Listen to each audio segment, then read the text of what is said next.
dia, Embaixada Church. Tudo bem com vocês?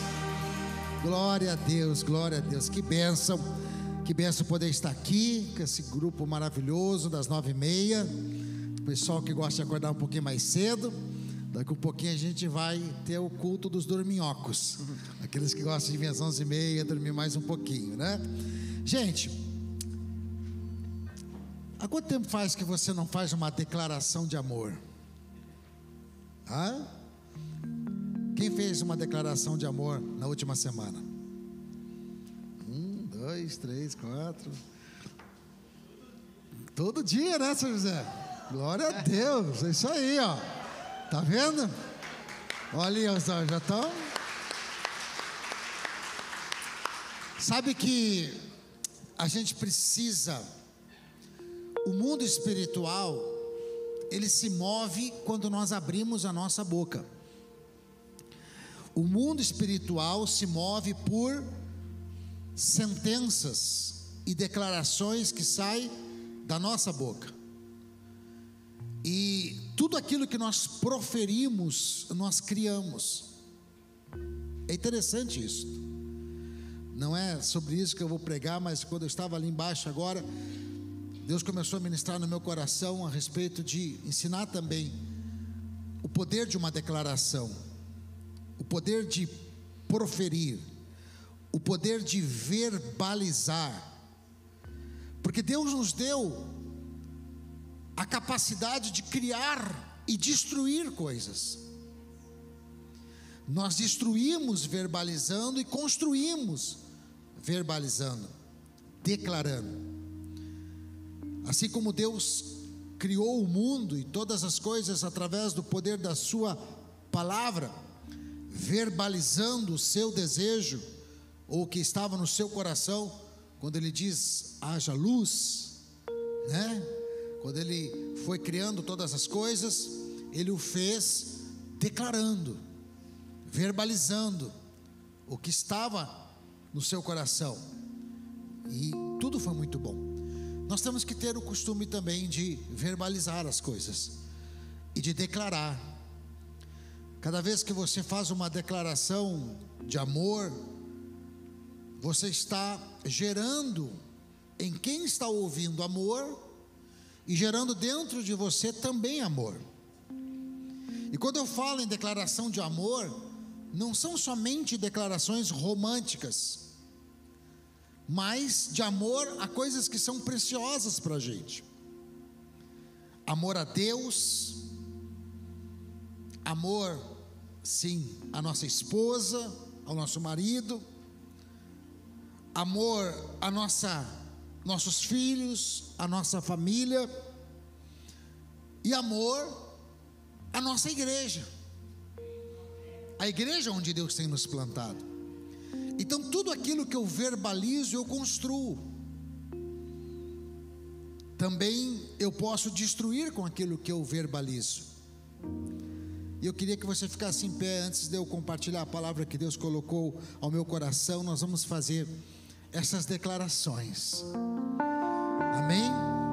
Nós vamos fazer essas declarações. E eu vou colocar mais uma aqui.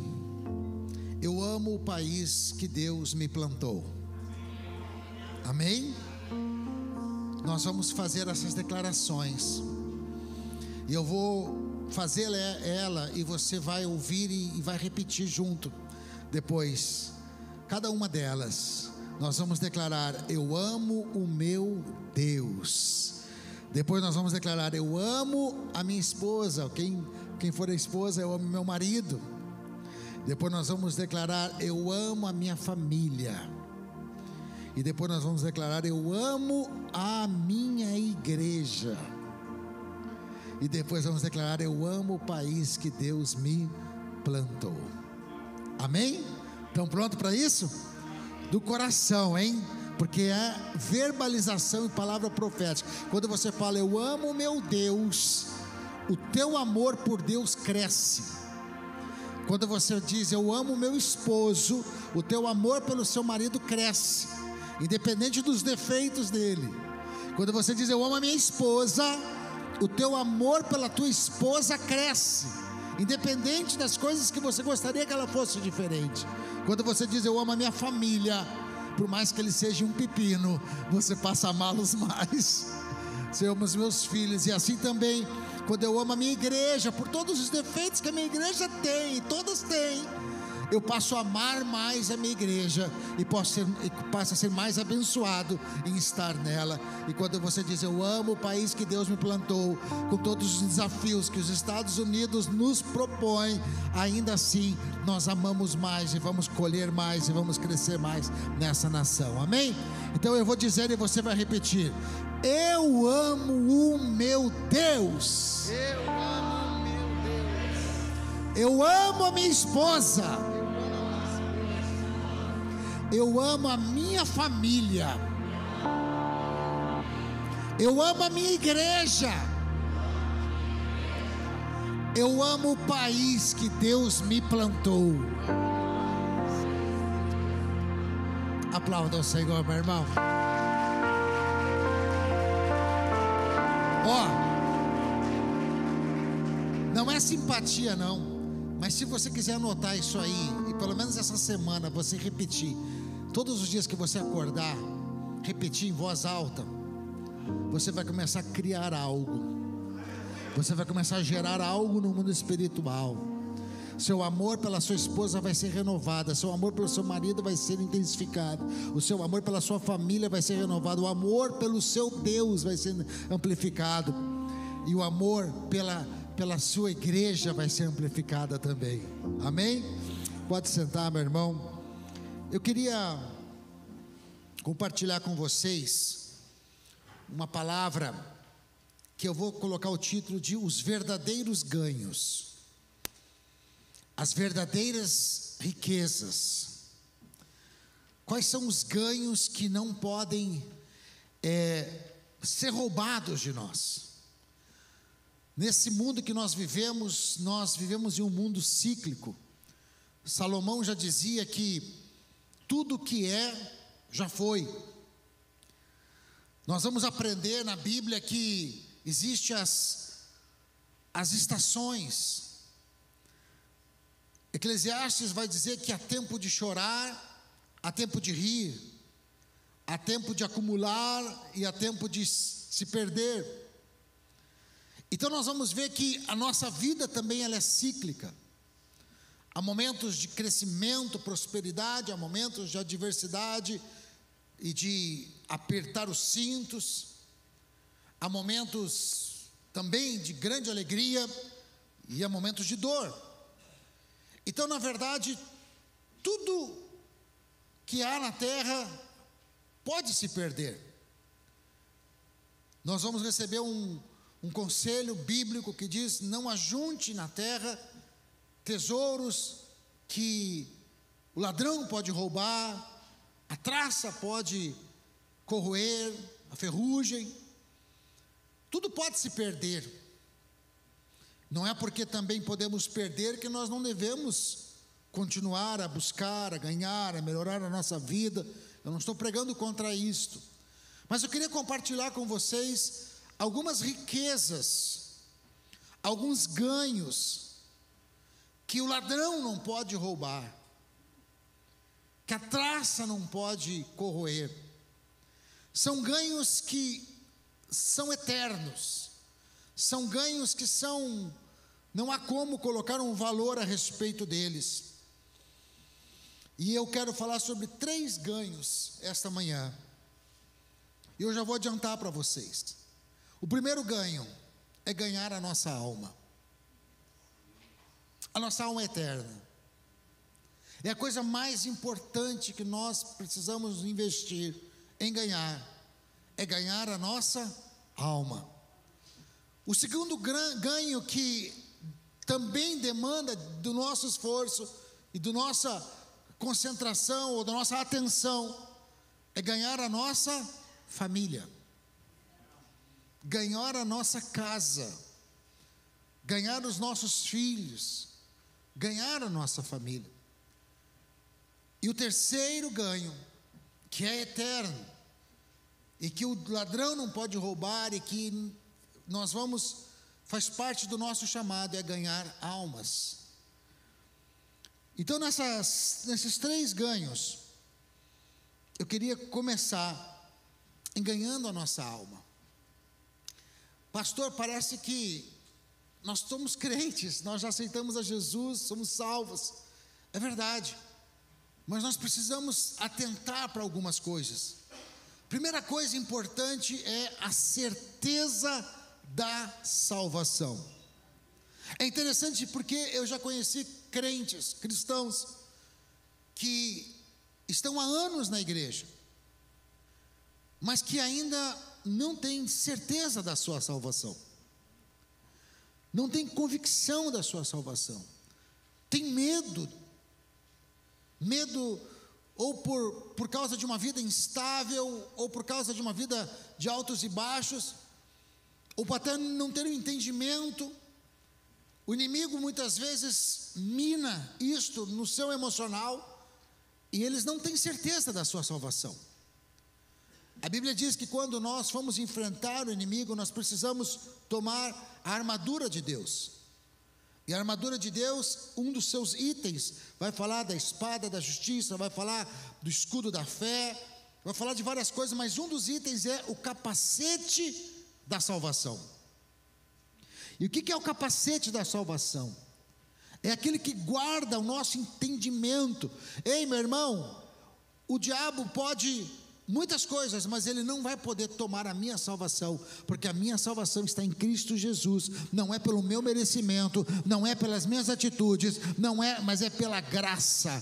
E porque eu o recebi como Senhor e Salvador, não importa se eu tenho os olhos pretos ou azuis, se eu sou magrinho ou sou gordinho, não importa se sou rico ou sou pobre, a importa é que eu sou salvo.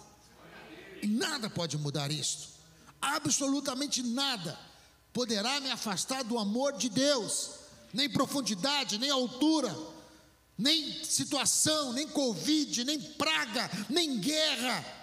Nada me afastará do amor do meu Deus. O meu nome vai escrito no livro da vida, e eu sou salvo. E se eu morrer agora, estou salvo. E se eu morrer daqui 50 anos, estou salvo. E se tiver terremoto, estou salvo. E se tiver guerra nuclear, estou salvo. Não importa, o meu nome está no livro da vida.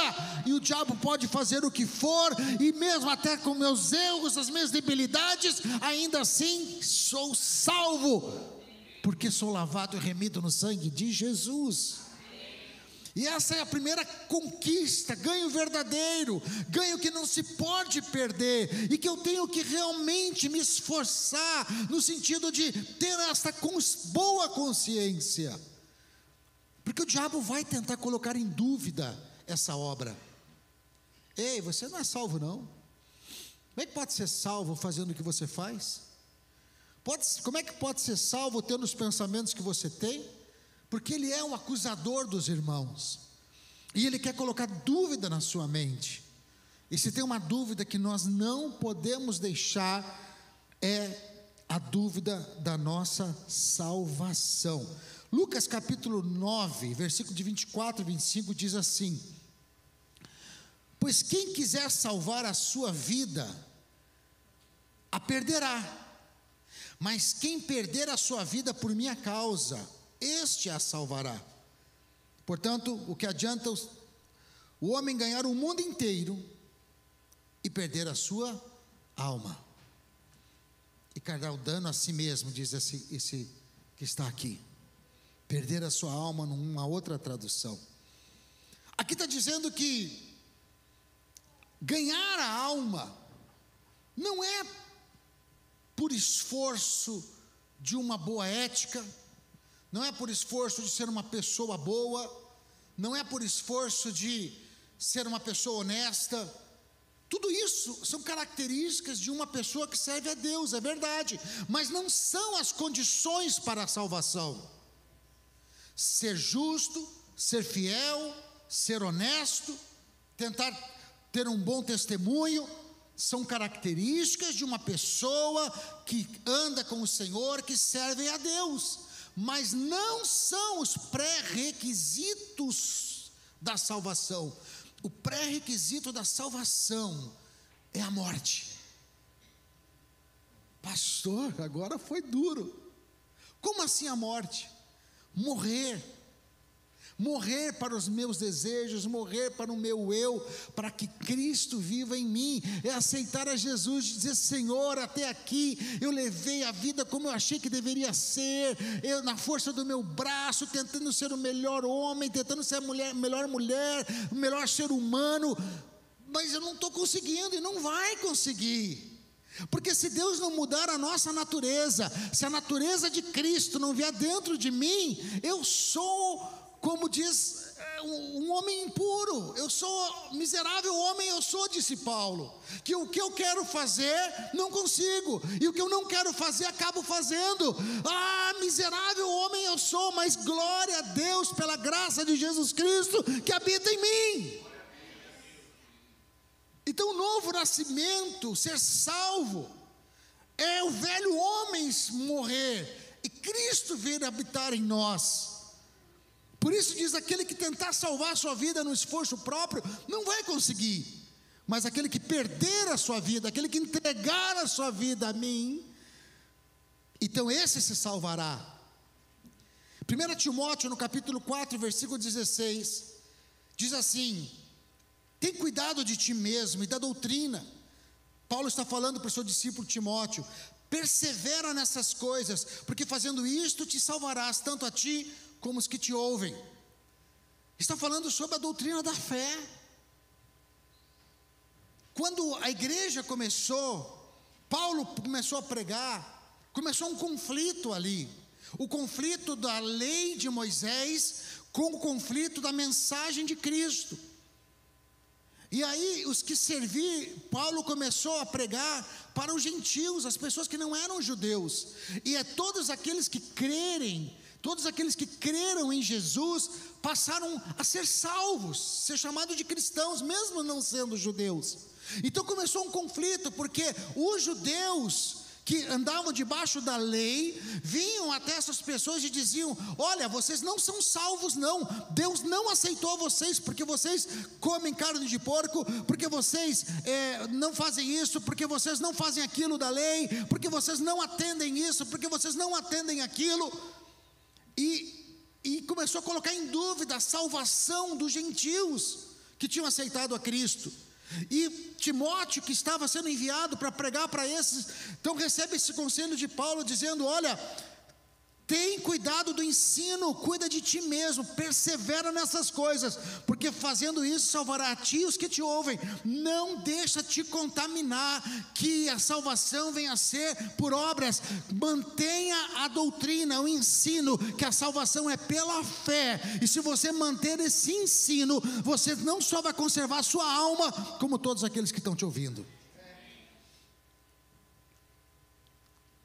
1 Timóteo 4:1, Paulo ainda ensina, do versículo 1 a 3, mas o Espírito expressamente diz: nos últimos tempos, alguns se apostatarão da fé, dando ouvido a espíritos enganadores e doutrina de demônios, pela hipocrisia de homens que falaram mentiras, tendo cauterizado sua própria consciência.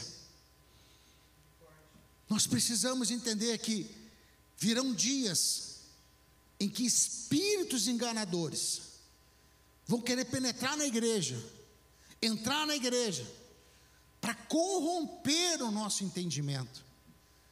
Pessoas vão começar a ensinar que você precisa fazer isso, precisa fazer aquilo. Pessoas vão começar a ensinar que o que é importante agora é o amor, e o amor agora é acima de tudo, que não tem problema você ter um relacionamento diferente do que a Bíblia diz, não tem problema você deixar a sua esposa, casar com outra, deixar o seu marido, casar com outro, não tem problema você ter todos os tipos de relacionamentos íntimos, assim, desde que esteja amor. Está aqui, ó, espíritos enganadores, com ensinos de demônios.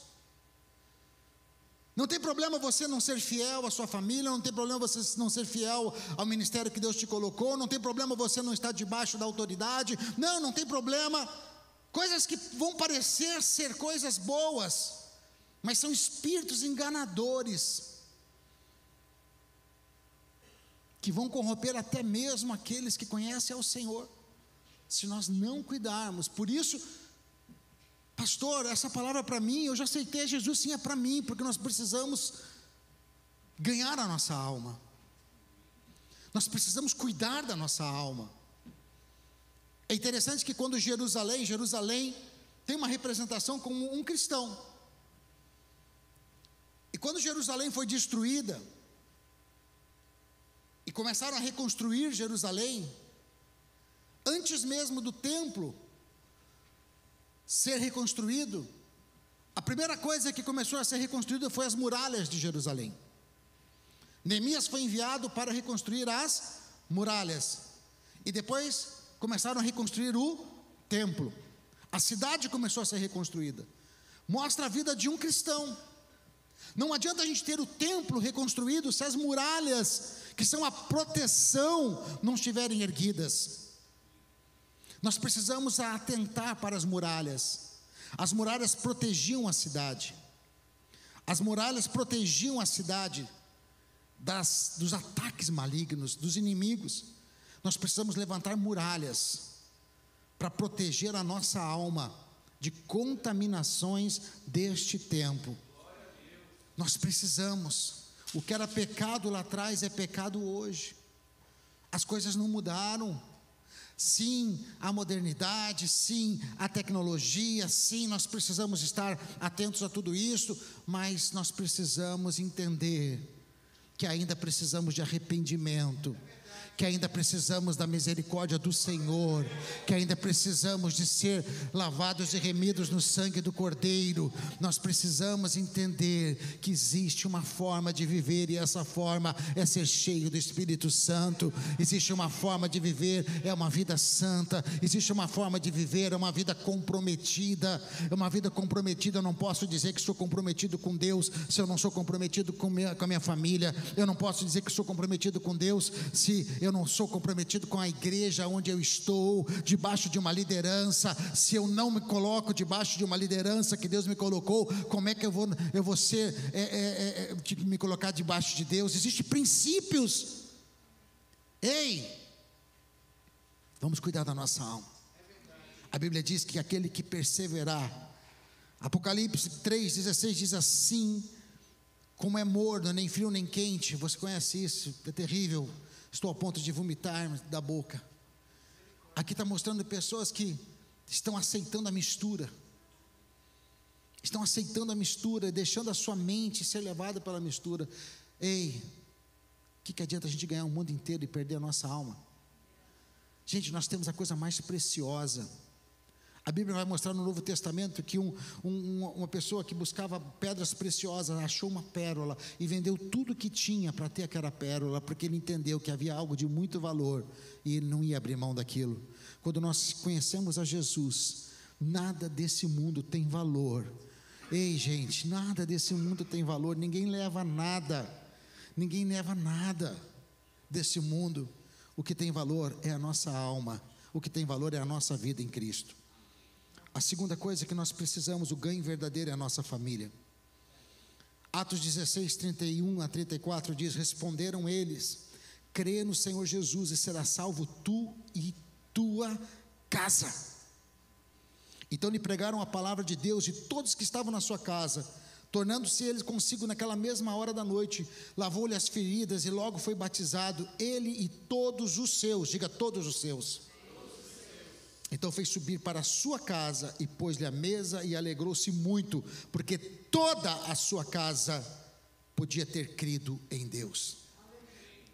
Esse versículo foi um dos primeiros versículos que eu tomei posse na minha vida cristã. Eu fui o primeiro na minha casa a se converter. Venho de uma família católica, italiana. Meu pai, irmão de mais 10, eram 11 no total. Todos eles, a vida longe de Deus, com uma religião, mas nunca foram praticantes em nada. E quando o Senhor Jesus entrou na história da minha vida, esse versículo pulou da Bíblia e entrou no meu coração. Crê no Senhor Jesus, será salvo tu e toda a tua casa. Todos estavam à mesa, diz aqui, e pôs a mesa e alegrou-se, porque toda a sua casa estava ali na mesa, e cria em Deus. Essa é uma promessa de Deus, ganhar a família, crer na salvação da família, e ela vai se cumprir. Pastor, eu tenho um irmão que é alcoólatra. Não importa, se você crê nessa palavra, o Espírito de Deus vai entrar na vida desse teu irmão, vai libertar ele do álcool, e você vai ver ele sentado à mesa, comendo dos manjares do Senhor. Eu creio no sobrenatural. Eu já preguei aqui, eu lembro de um dia,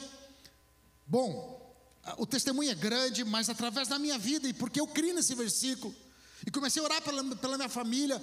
Não era aquela pessoa chata que ficava pregando toda hora, não, eu só criei nesse versículo, comecei a orar por eles, e comecei a ver pelos olhos da fé, que todos eles serviriam.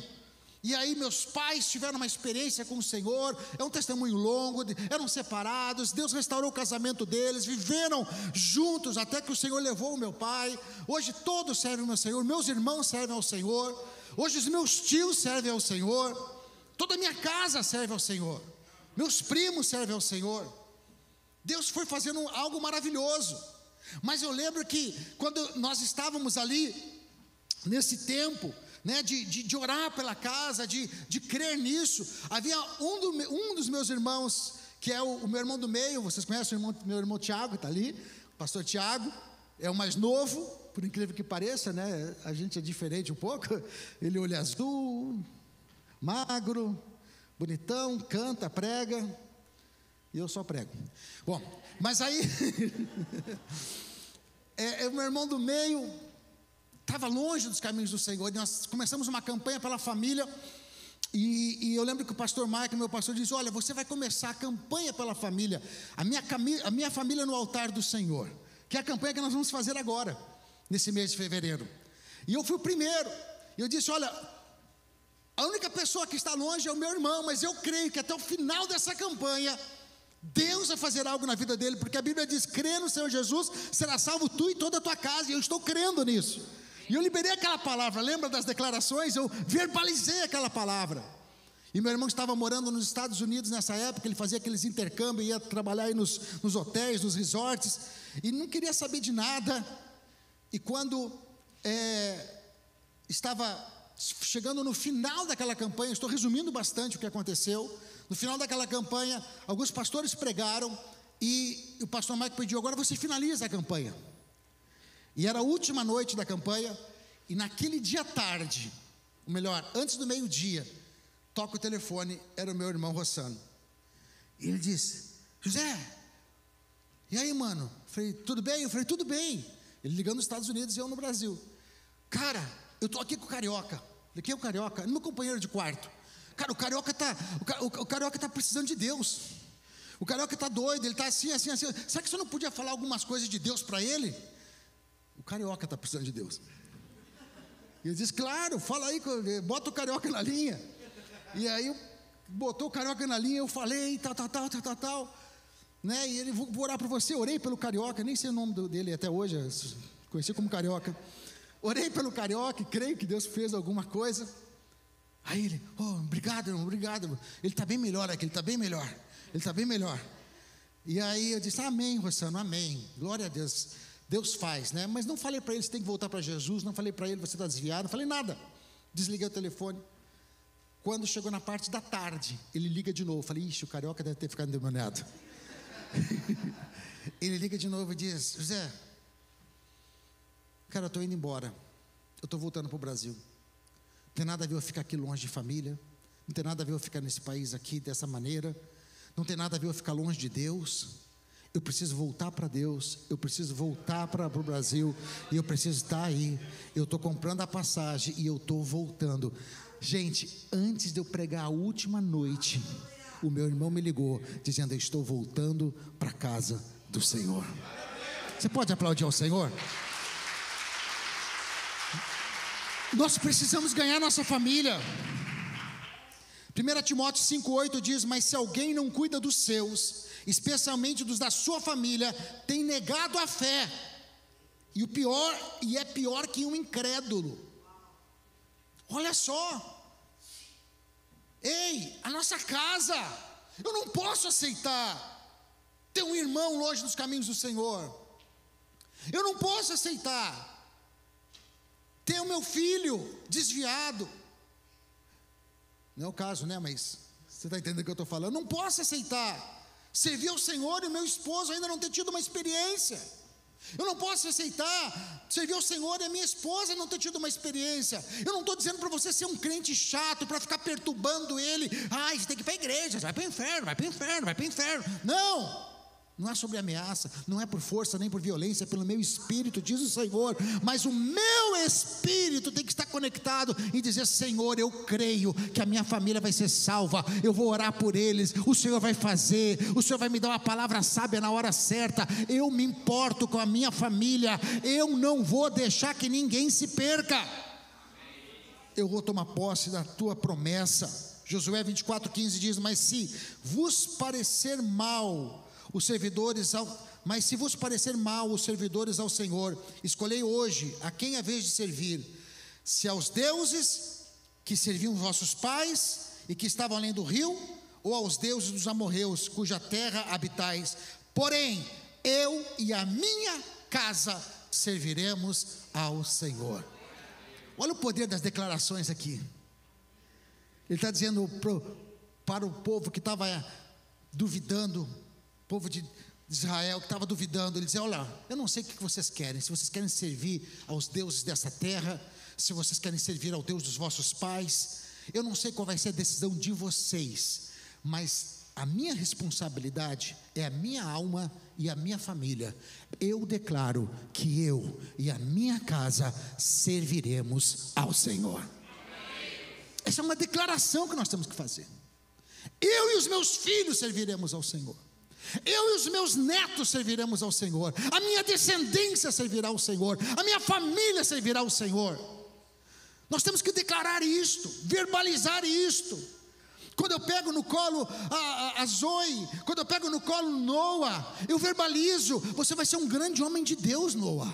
Você vai ser uma mulher cheia do Espírito Santo, Zoe. Você vai ser uma mulher.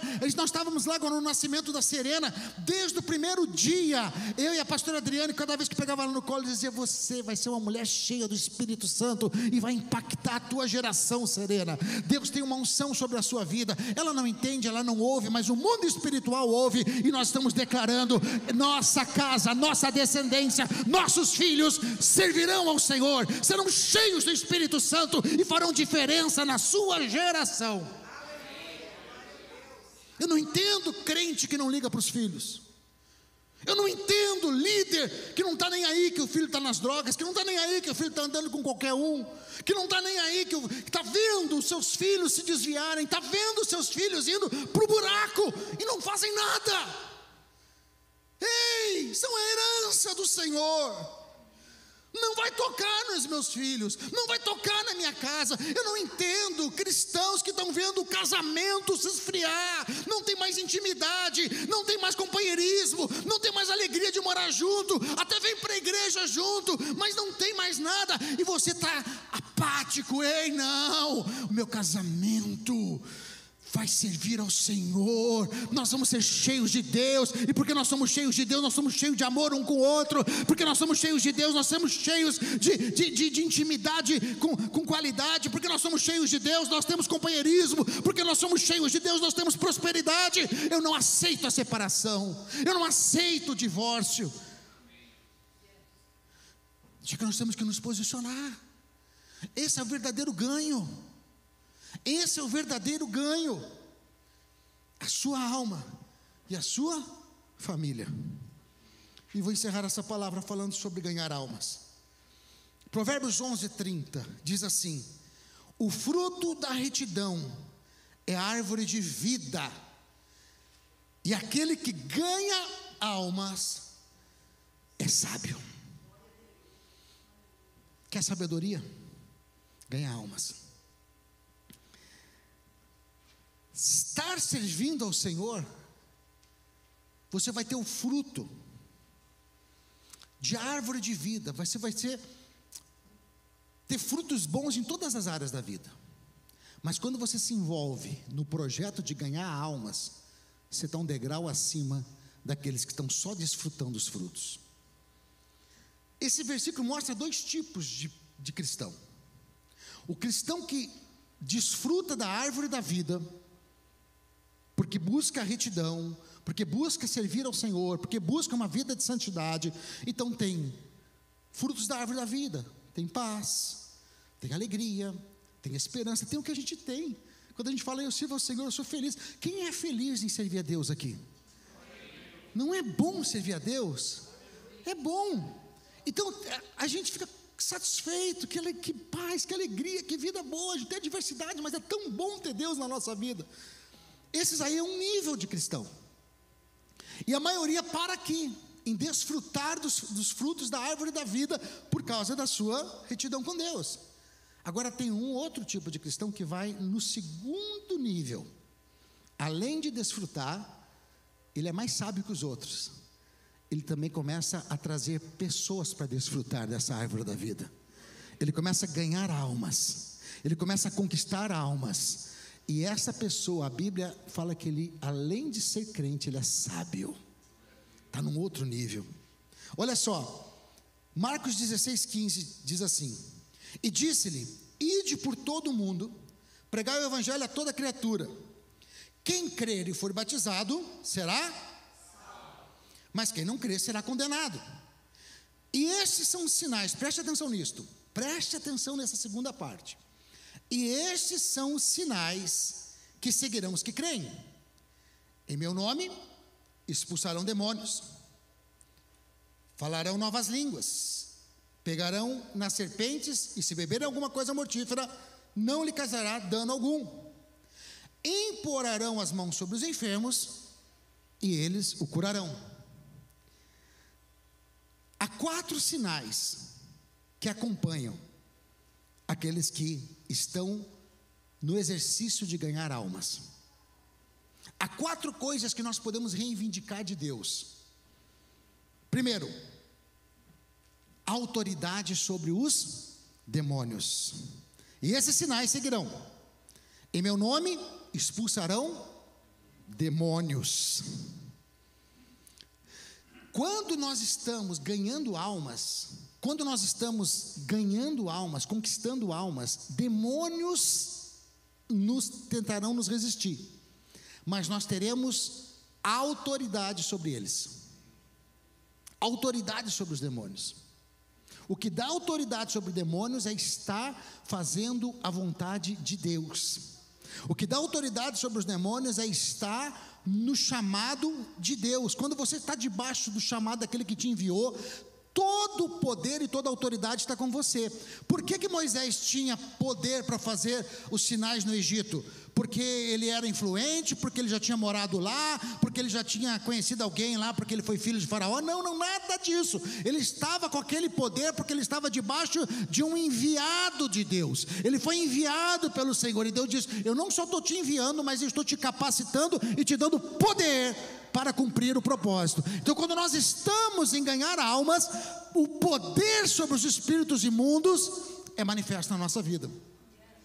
Segunda sinal, que quando nós estamos em ganhar almas, falarão novas línguas. As línguas estão relacionadas aos dons espirituais, ao ser cheio do Espírito Santo e batizado no Espírito Santo.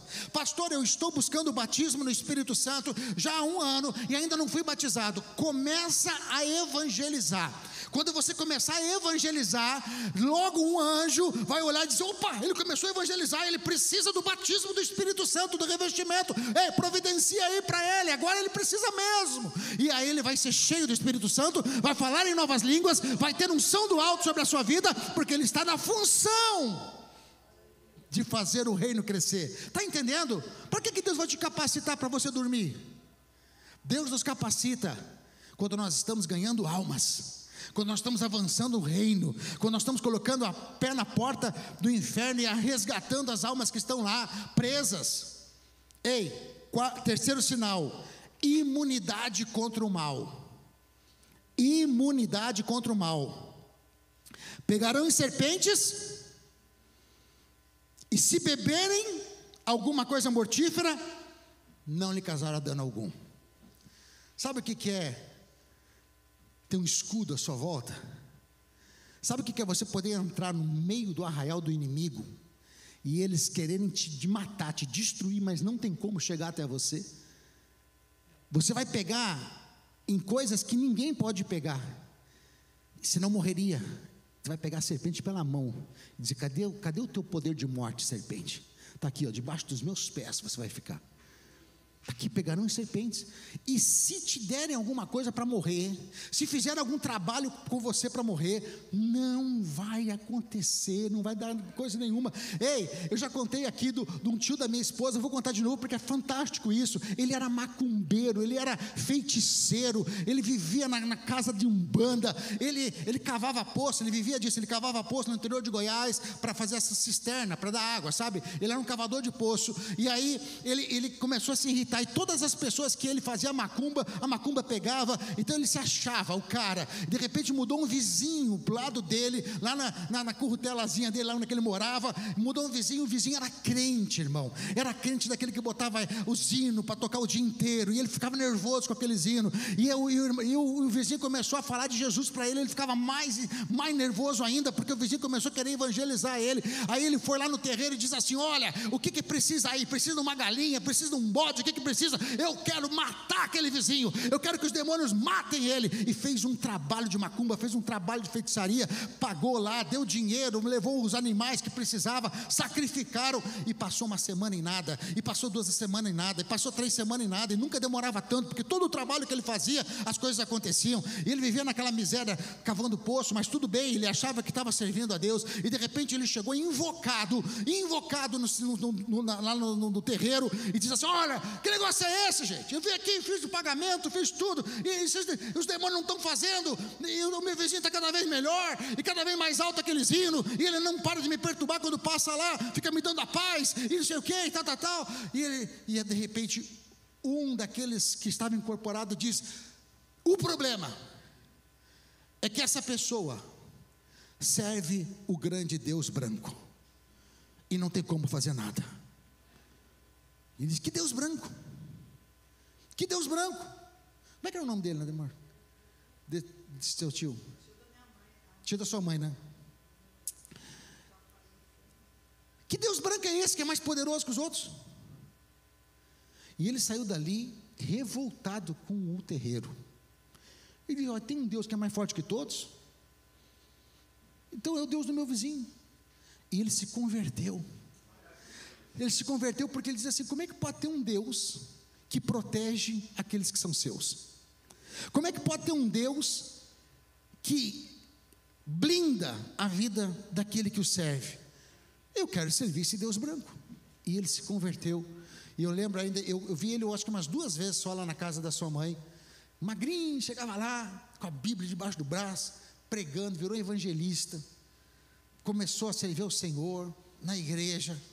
A vida dele foi transformada, mudou. Agora olha só, não sabia nem escrever nem ler, aprendeu a ler na Bíblia. Olha só, como é que ele se converteu?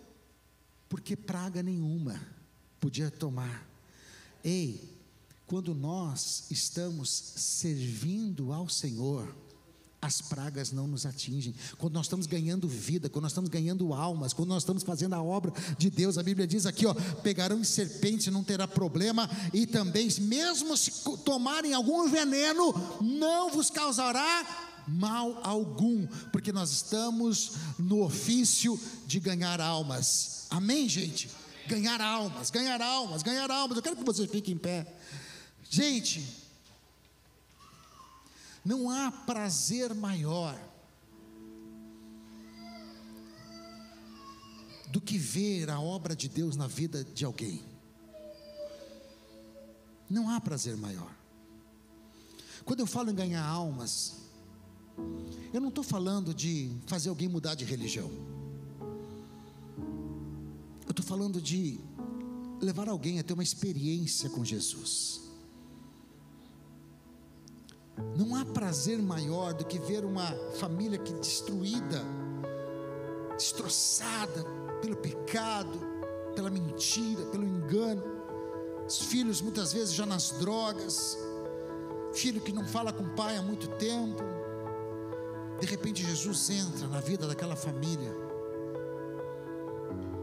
e há perdão, há restauração, o casamento é restaurado, a alegria, a paz. Aquele que era viciado já não está mais preso no vício. É claro que a vida cristã não é um mar de rosas. Você sabe disso, eu sei. A gente tem as nossas dificuldades, a gente tem as nossas adversidades, mas a grande diferença é que a gente não está mais sozinho. Nós temos um Deus conosco, que nos levanta, que nos restaura, que nos alegra, que nos motiva, que nos abençoa. Ganhar almas é o desejo de Deus. Ganhar a família é os maiores valores.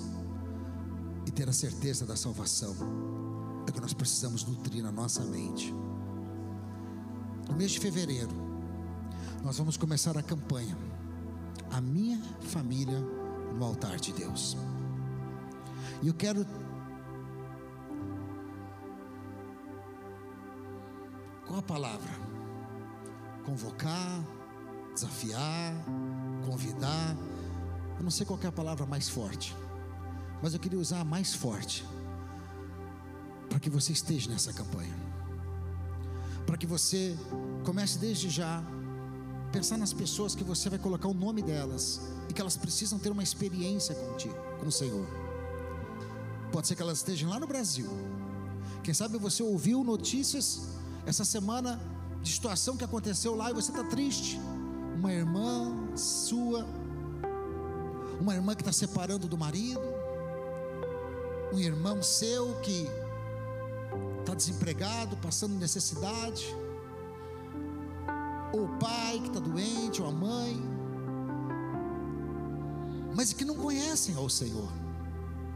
Eu sei que muitas vezes você já orou por cura dos seus familiares. Eu tenho certeza que você já orou por problemas conjugais que um familiar seu estava passando.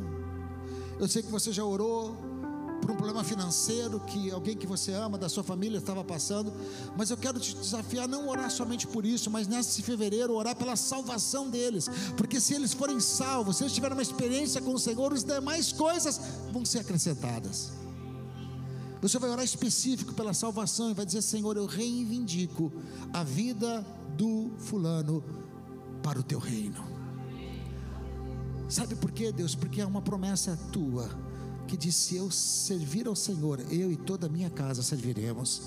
E essa palavra vai se cumprir. Essa palavra vai se cumprir. Eu já vejo ele servindo ao Senhor. Eu já vejo ele. Ei, meu irmão, você vai ver a conspiração santa que vai começar a acontecer. Não se assuste, não se assuste, mas você vai ver o que Deus vai fazer. O mês de fevereiro vai ser o mês de ganharmos a família, porque a gente não pode ganhar os de fora se não ganhar os de dentro primeiro.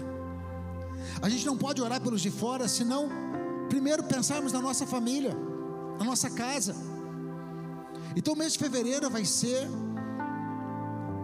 o mês da família, e nós vamos ouvir muitos testemunhos de famílias que vão ser pessoas que vão se converter ao Senhor. Eu não estou falando para se converter e estar aqui na embaixada. Talvez vão se converter e são lá do Brasil e vão estar lá na Assembleia de Deus, vão estar lá na Universal, vão estar não sei qual igreja, mas Deus vai colocar eles num lugar onde a palavra está sendo pregada. Amém? Servir ao Senhor. Quem sabe aqui vão se converter e estar aqui, mas você vai ouvir notícias. Ou quem sabe outros que estão aqui nos Estados Unidos, você vai ouvir notícias. E o mês de março, fevereiro, ganhar a família. E o mês de março, nós vamos começar a maior ação evangelística que a Embaixada Church já fez aqui nesse território. Eu tenho orado ao Senhor de nós ganharmos em um mês no mínimo 200 pessoas. Esse é o meu número. Esse é o meu número. 200 pessoas que vão aceitar a Jesus e passar a servir ao Senhor na casa do Senhor. 200 pessoas, e quando eu falo ganhar 200 pessoas, não é ganhar um crente de uma igreja para outra igreja, não é isso. Isso não é ganhar almas. É ganhar os que estão longe da casa do Senhor, talvez já tiveram, mas estão longe, não estão em nenhuma igreja, ou aqueles que nunca tiveram uma experiência com o Senhor. Nós vamos atrás daqueles que estão sofrendo, nós vamos atrás daqueles que estão angustiados, que não estão dormindo à noite, e vamos levar as boas novas, dizer: olha, eu tenho uma notícia boa para você, a sua vida vai mudar, porque a minha vida mudou, Deus vai te dar graça. Nós vamos ter uma estratégia, que eu vou falar aqui em março, e todos nós, todos aqueles que desejarem, ninguém é obrigado, mas aqueles que desejarem, que entenderem, que quando nós estamos envolvidos numa estratégia de ganhar almas, a unção de Deus cresce na nossa vida, a autoridade cresce na nossa vida, o poder de Deus cresce na nossa vida, Deus nos coloca uma proteção sobre nós, sobre a nossa casa, e coisas maravilhosas acontecem. Quando nós começamos a cuidar das coisas do Senhor, Deus cuida das nossas coisas, amém? Mas primeiro, a nossa casa, primeiro a nossa família. Domingo que vem nós temos a Santa Ceia, vamos estar consagrando já dentro da casa embaixada, da nossa família, novos pastores, novos evangelistas, e já vamos começar a falar sobre a minha família no altar do Senhor. E você vai ver do seu lado aí o seu esposo, você vai ver do seu lado os seus filhos, porque Deus vai fazer uma obra linda no mês de fevereiro. Levante sua mão ao céu, deixa eu orar para você. Pai, em nome de Jesus, eu te agradeço por essa palavra, eu te agradeço por todos aqueles que estão aqui hoje e ouviram a tua palavra, que talvez precisam, Senhor, tomar uma decisão também, de dizer: Senhor, aqui está a minha vida, eu não tenho certeza dessa salvação, mas eu quero te receber como meu Senhor e Salvador. Eu tenho sim convicção de que se o Senhor entrar na história da minha vida, eu serei salvo, e algo novo vai começar a acontecer. Eu oro por cada um deles, Pai, que está aqui hoje. Eu oro por cada homem e mulher, Senhor, que já serve ao Senhor, que já tem o Senhor como seu Senhor e Salvador, mas que hoje, Pai, ouviram essa palavra e que vão se envolver e ganhar a sua casa, e ganhar a sua família, e nós vamos ganhar, ó Deus, vamos ter a temporada e dizer que março será um mês da multiplicação, um mês do evangelismo, um mês de ganhar almas, um mês de resgatar as almas do inferno, das drogas, da violência. Nós vamos, ó Deus, salvar aqueles que estão sem esperança, sem alegria, sem paz. Vamos levar, ó Deus, aquilo que de mais precioso nós temos, que é o Senhor da vida deles. Nós oramos assim, Pai, e consagramos a Ti as nossas vidas, em nome de Jesus. Amém, amém e amém. Eu quero que você dê um abraço apertado em 2, 3 pessoas aí e diga: você é um ganhador de almas, e eu conto com você. Que o Senhor te abençoe, que o Senhor te guarde, que Ele faça resplandecer o rosto dele sobre ti, e que você tenha uma semana abençoada, em nome de Jesus. Amém, amém